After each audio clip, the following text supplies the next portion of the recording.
Europa está en crisis y cada día son más los países del viejo continente que corren un profundo riesgo de caer en recesión. Ha habido bajas en las clasificaciones de riesgo de las deudas de los diferentes bonos que emiten estos países y la preocupación es creciente, tanto así que las bolsas reaccionan ante cada nueva mala noticia proveniente del viejo continente.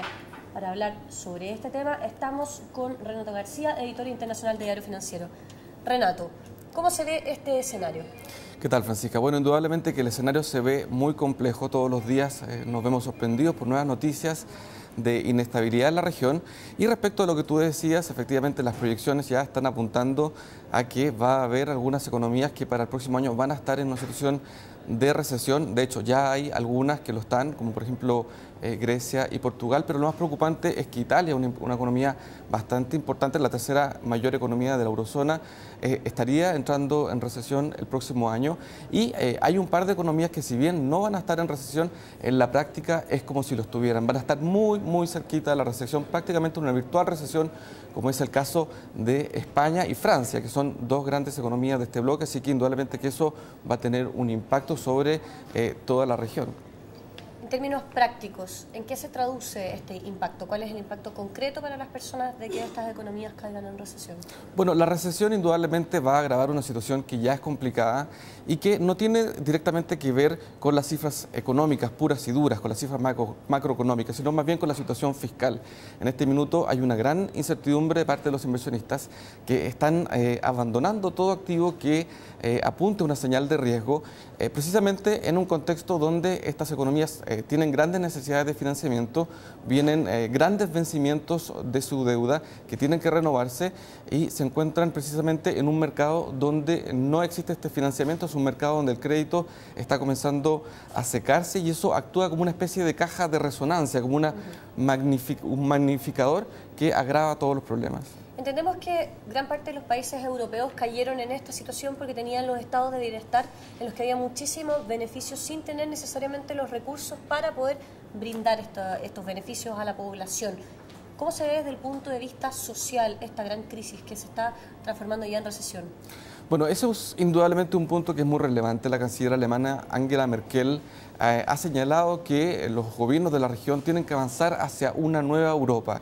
Y eso tiene que ver también con este tema social. Europa está transformándose, está transformando sus instituciones, está modificando sus políticas y de por sí ya han cambiado varios gobiernos que el cambio estaba marcado por la crisis. En algunos casos habían elecciones programadas, pero el resultado de las elecciones indudablemente estuvo marcado por lo que ha sido toda esta tensión social y también ha habido cambios en los signos de los gobiernos. Hemos visto gobiernos socialistas que han sido reemplazados por gobiernos de centro derecha, como en el caso de España.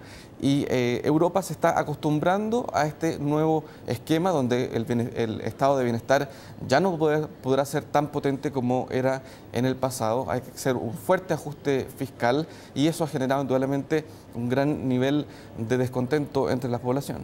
Tenemos España, por ejemplo, que todavía no cae oficialmente en una recesión, pero ya lo tenemos con un 20% de desempleo, es decir, 1 de cada 5 españoles no tiene trabajo.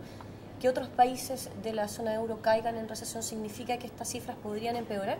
Indudablemente. Además, hay que tener en cuenta que la Unión Europea, la eurozona, es una unión también de libre flujo de trabajadores, por lo cual todo lo que ocurre dentro de la región se va extendiendo, va repercutiendo de lo que ocurre en un país, va afectando a sus vecinos. Así que lo que ocurre en la actividad productiva en Alemania, por ejemplo, tiene efectos sobre empresas que dependen de estas otras compañías y por supuesto que eso a la larga repercute sobre el sector laboral.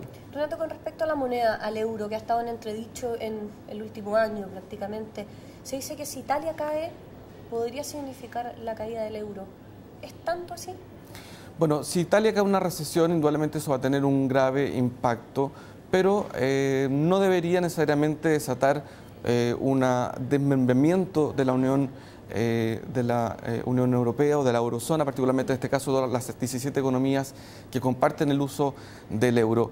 Pero la posibilidad de que alguna de estas economías, por ejemplo el caso de Grecia, una economía que podría ser pequeña, decidiera regresar a su moneda original, a la dracma, en el caso de Grecia, la misma canciller Merkel ha dicho que esto podría tener un efecto de dominó que podría ir impulsando una salida de otros países y eventualmente algunos economistas han hablado de una eurozona nuclear, de un núcleo de la eurozona, una eurozona carolingia, sale también a veces, donde estarían solamente los países más grandes, más importantes y que tuvieron un rol protagónico en la fundación de la eurozona.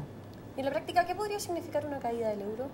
Bueno, tendría unos efectos realmente drásticos, tendría un impacto por un ajuste por devaluación muy fuerte para todas estas economías que ya están enfrentando una situación bastante negativa desde el punto de vista económico, devaluar todos los ingresos a los nuevos valores de las monedas nacionales.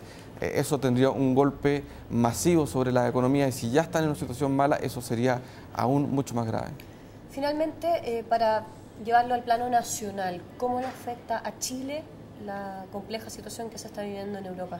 Bueno, Chile depende básicamente del impacto que tenga esto sobre China. China hasta el minuto ha estado bastante firme, pero hemos visto en las últimas semanas algunas cifras ya de mayor debilidad que los expertos están debatiéndose si estas son cifras saludables, de que van apuntando hacia un crecimiento más sustentable, más moderado, o estamos viendo señales de que China también es vulnerable a lo que ocurra en Europa. Hay que recordar que una gran cantidad de las exportaciones de China tienen como mercado la Unión Europea y si eso eventualmente decanta hacia una situación de un crecimiento considerablemente más débil en el caso de China, eso indudablemente que va a comenzar a impactar a las economías emergentes de América Latina. Y el otro riesgo importante es que la liquidez del mercado en la región pudiera verse afectado por lo que está ocurriendo en la eurozona a medida que muchos bancos se han visto obligados a elevar sus ratios de capital y eso significa llevar más dinero hacia sus oficinas matrices en el continente, en Europa, y que eventualmente eso signifique menos disponibilidad de crédito para las empresas en Latinoamérica. Vamos entonces a mantenernos muy atentos a cómo se desenvuelve la situación en Europa durante esta semana. Vamos a tener días claves y ver cómo también reaccionan los mercados. Muchas gracias, Renato, por esta entrevista. Hasta luego.